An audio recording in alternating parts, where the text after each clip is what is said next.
brown Indian, indigenous ones. You know what I mean? I just woke up, running late for work, but it's nothing gonna make this thing happen. So we on the panel, we chopping it up, we talking, right?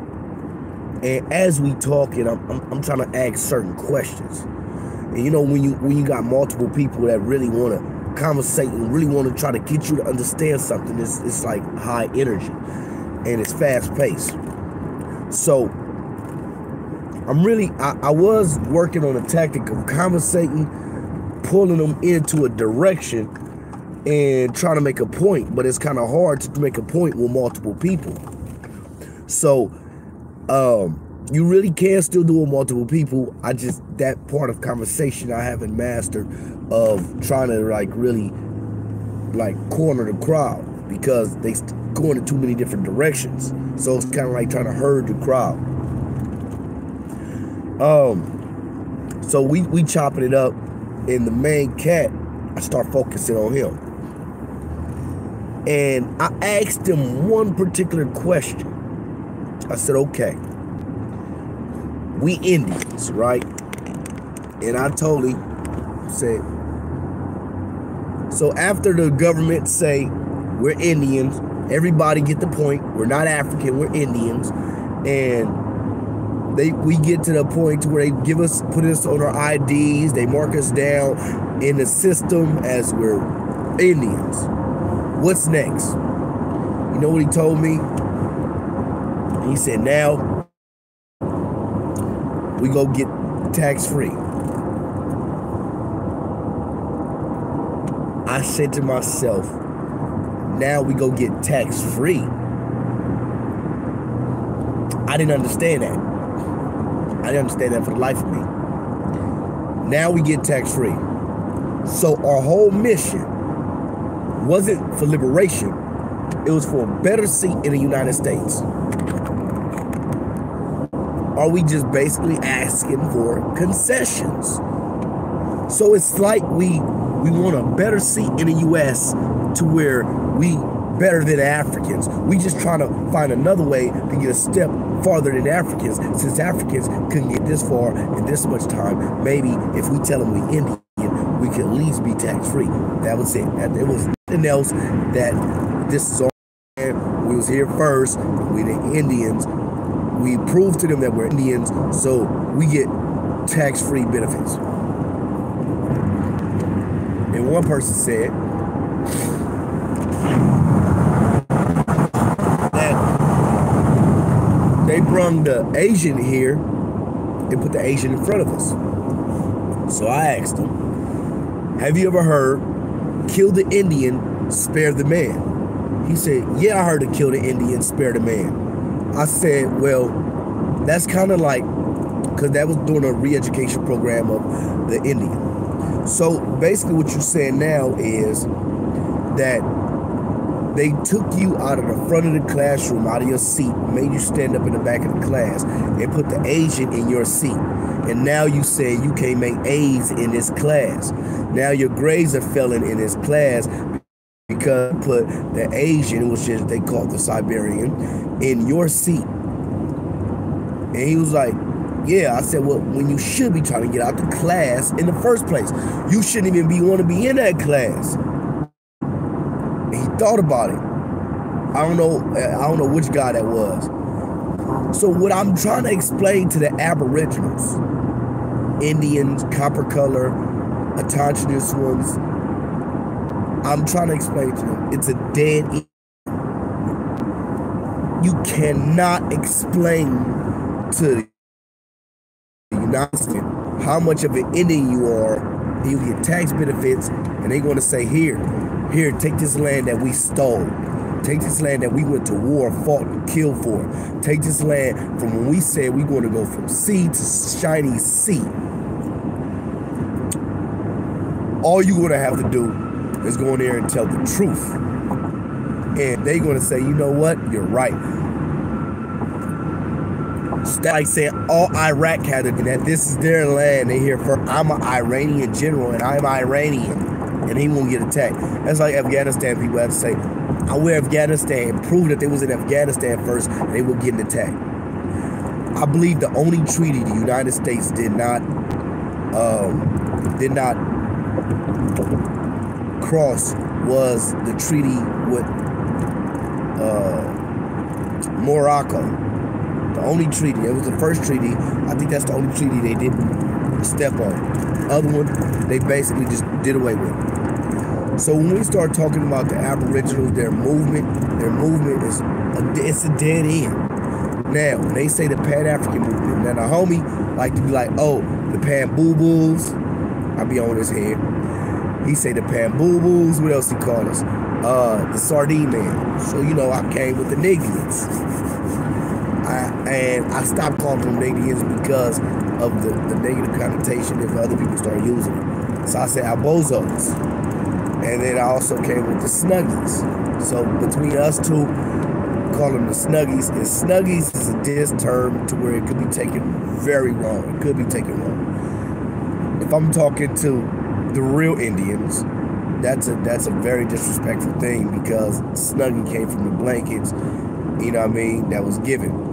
And I came with that whole thing of the Snuggies because he said it wasn't given to the Siberians, it was given to the blacks. So damn, Slip, why you want to be disrespectful to the blacks but not the Siberian? Let me tell you why. Because I asked my uncle, what wars did y'all fight? And he couldn't name a war. What weapons did y'all have? He couldn't name it. So I came with the Snuggie, and all he wanted to do was Snuggie up with the motherfucking enemy, and he didn't fight his enemy because he came to blankets and started killing his population. That was the thing. That's why I deal with that. So when you ask these questions, so I asked them on the panel, what wars they fight? They said all of them. So if he said they fought in all the wars, when it come to men like Geronimo, Crazy Horse, when we got guys like this, Chief Joseph of this same Siberian against the invading, colonizing European, British, French, Spaniard, that they fought side by side on the Siberian against the Spaniards, the British, and the French. This is what they're saying.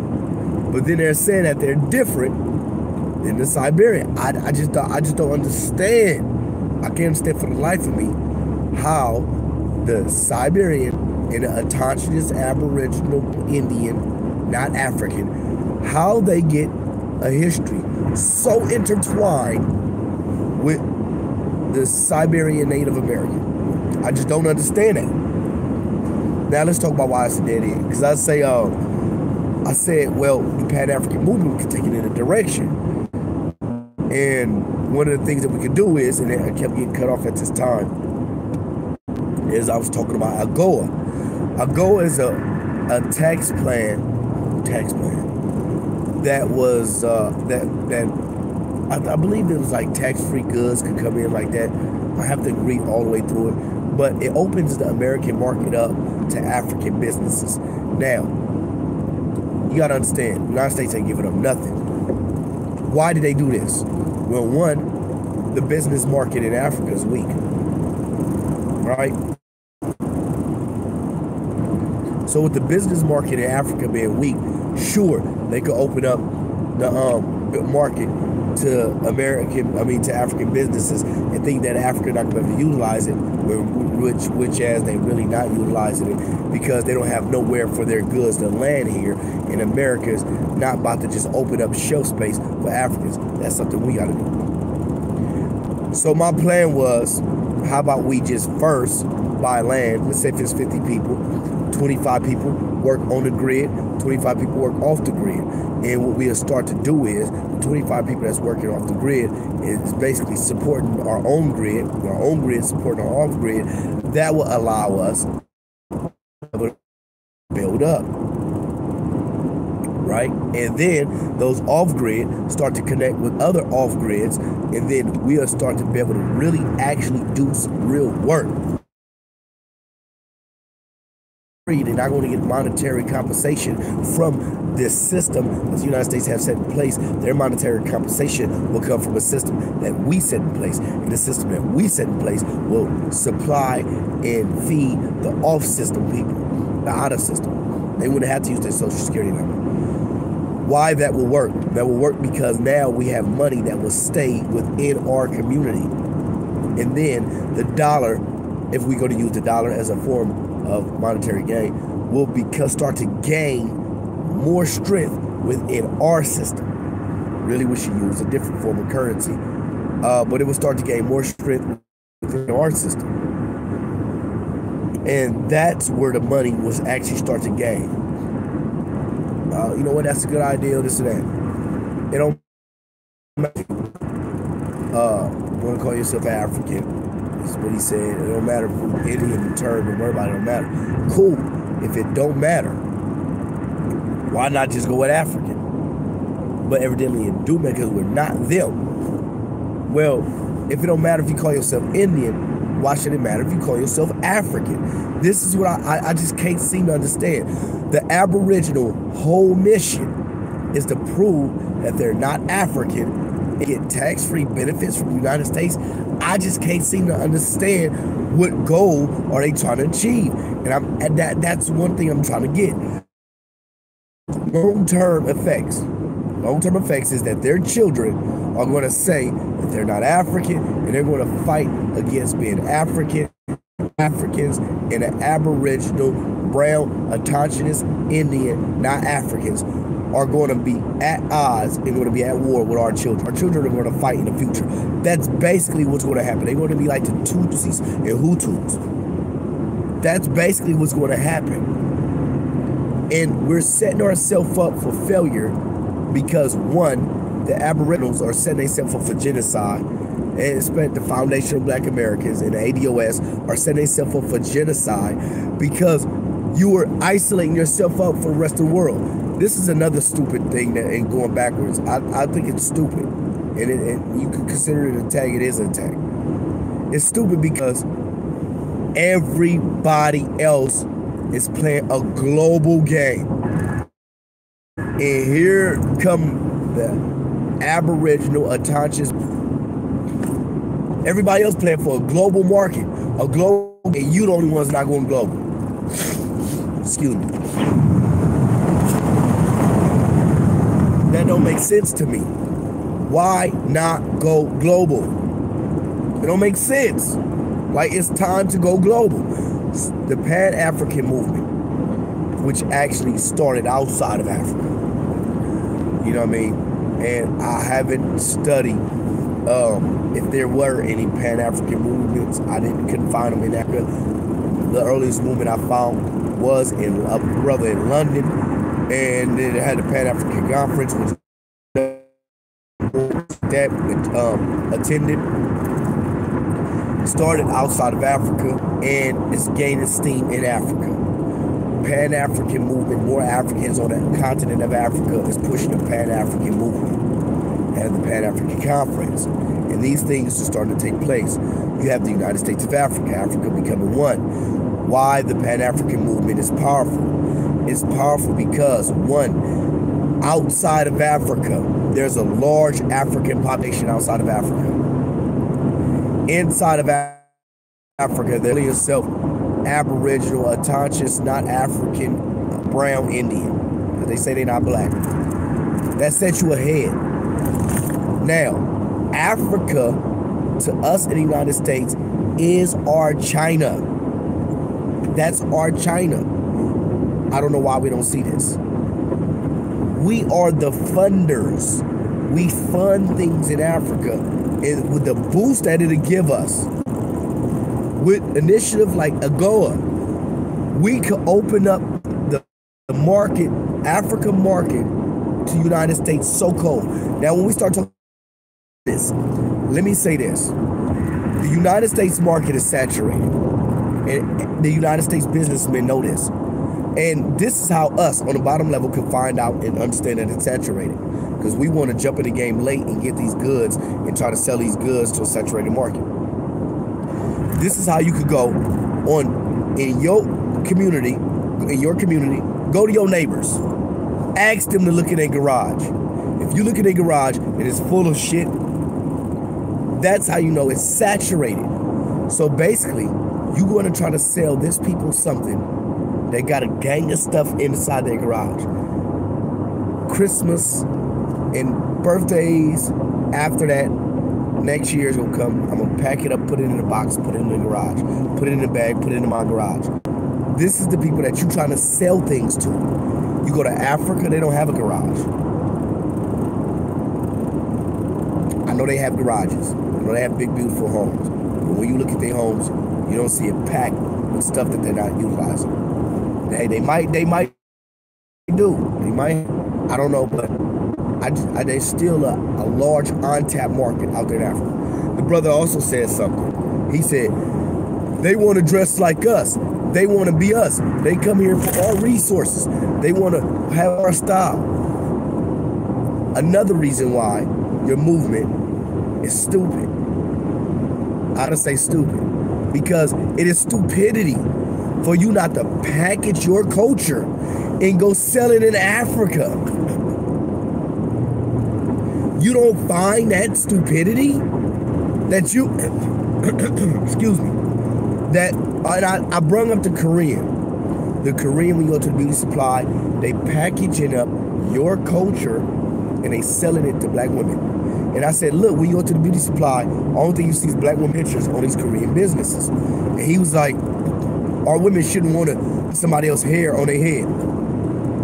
Brother, it's not about the sister wearing somebody else's hair. It's about them packaging up what you want. Why don't we package it? Why don't we become the Koreans to Africa? And I said, man, I don't give a damn about the history of Kemet. Fuck the history of America. Fuck all that history. Then another brother jump on, you don't know your history, bound to repeat it. Look, you can take my history, throw that shit in the trash. I could go read somebody else's history, do what they did, and win. For example, the history of crack cocaine. All I had to do was study the opioid epidemic and win. I could have studied them and won. It could have surpassed the crack epidemic. Not the opioid epidemic, the crack epidemic. I could have surpassed it. But we are not studying world history. We can study anybody's history in any one genre and win. It don't necessarily have to be us in the history. We just got to be able to seek to understand and seek to be understood. Also, what was it? I think it was in the Bible. A wise man learned from his mistakes, but a wise man learned from the mistakes of others. History is learning from mistakes, right? We could also learn from mistakes of others. Don't necessarily have to be our history. When we think that it have to be our history that we have to learn from the mistakes of, that's when we also set ourselves in the box. We cannot be around here calling ourselves God. We're God. We're God. But we can't make our own history. We got to at least be able to create our history. We calling ourselves God, right? So let's not paint ourselves in a box with these new movements that we think is a brand new movement. This is a way we're going to get it right by calling ourselves Indians. Whether you replace African with Indian, there's still some mis. Look, if you're African, I don't care if you're Indian, right? Let's do this. I care more if you're a plumber.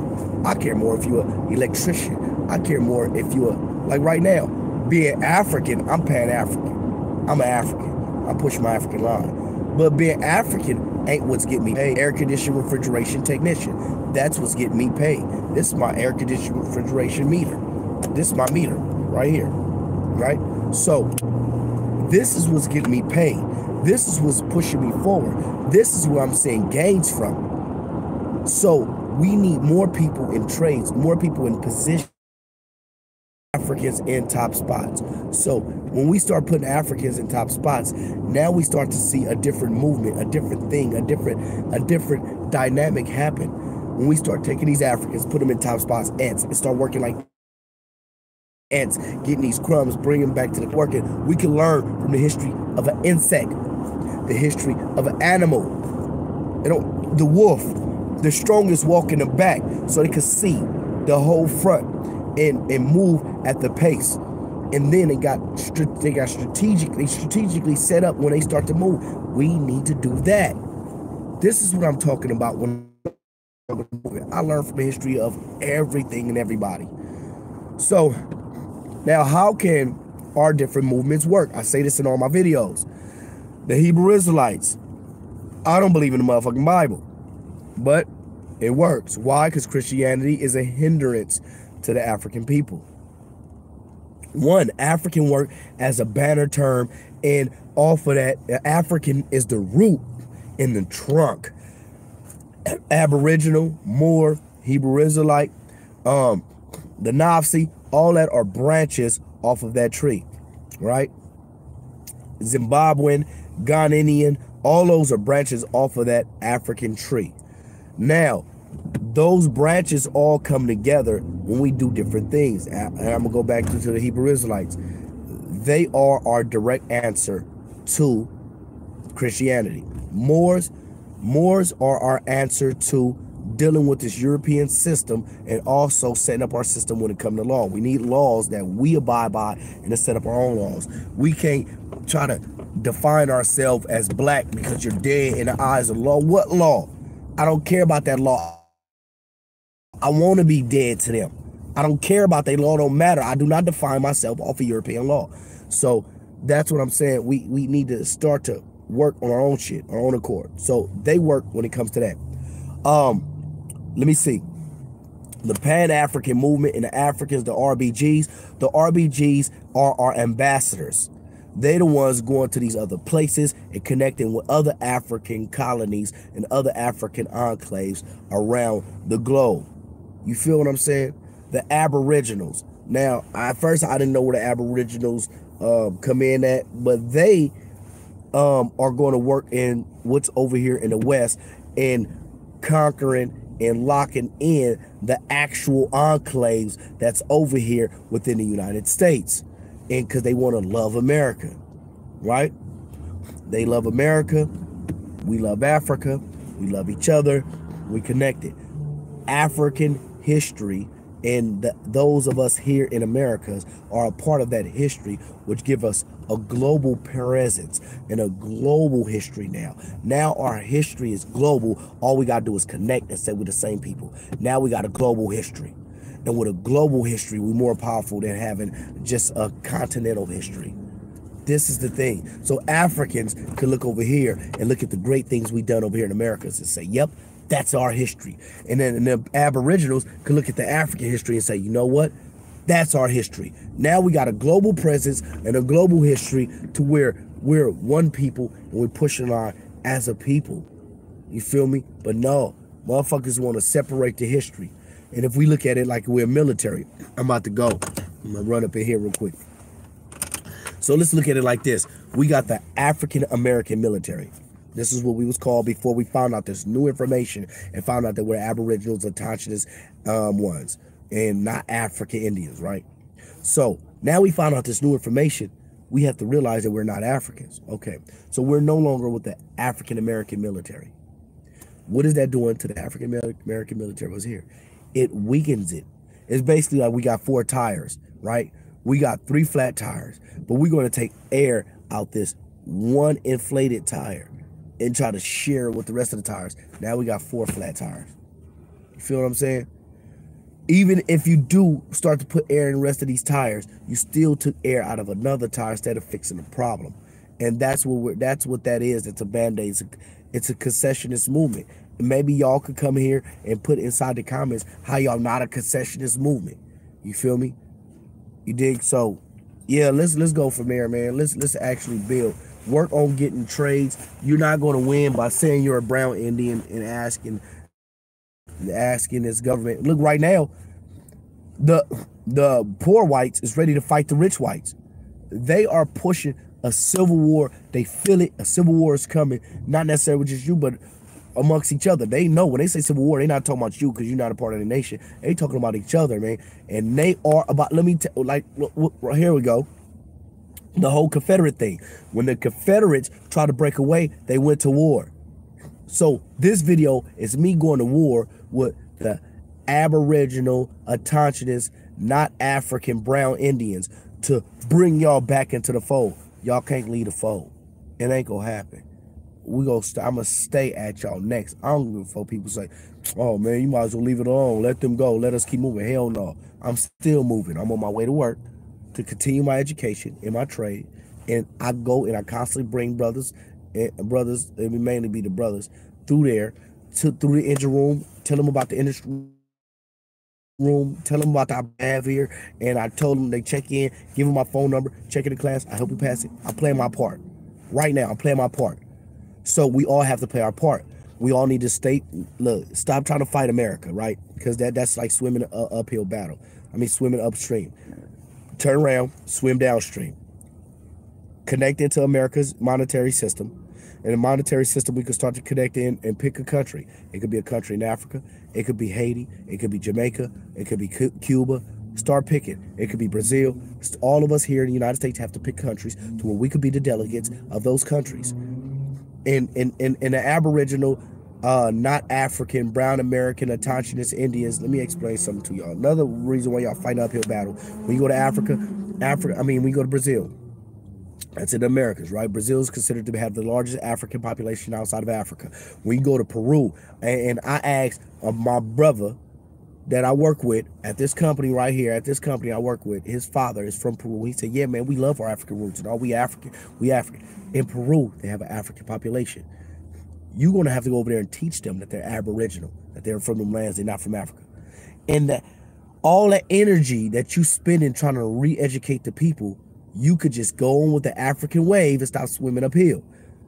Like, I'm going with American African now. I'm not African American, I'm American African. Because African is the family name. Just like when your last name is your family name, African is the family name. Haitian African, Jamaican Africans, and the continental Africans, where African is with the thread that connect us all. We got to look for common threads. But the Aboriginal, not African, brown, autochthonous Indians, the main thing they say is, we're not African, we're from these lands. We're from these lands. We from these lands. We ain't have no blood ties nowhere else. Like, we not cousins, nigga. We cousins. Shut that shit up. And I asked them this: how many grandparents do you have once you get into your your 20th grade? It's over 2 million people. Over 1 million for sure. For sure. But it's like over 2 million people. Over 2 million. Once you get like the 20s, I think it's like 20, 21, 22. It's over 2 million. So over 2 million people, you mean to tell me you don't have no Africans in your direct line, your lineage? You don't have no Africans? You feel me? I mean, like, no, they all Indian. I just don't understand it. It wasn't Africans enslaved here.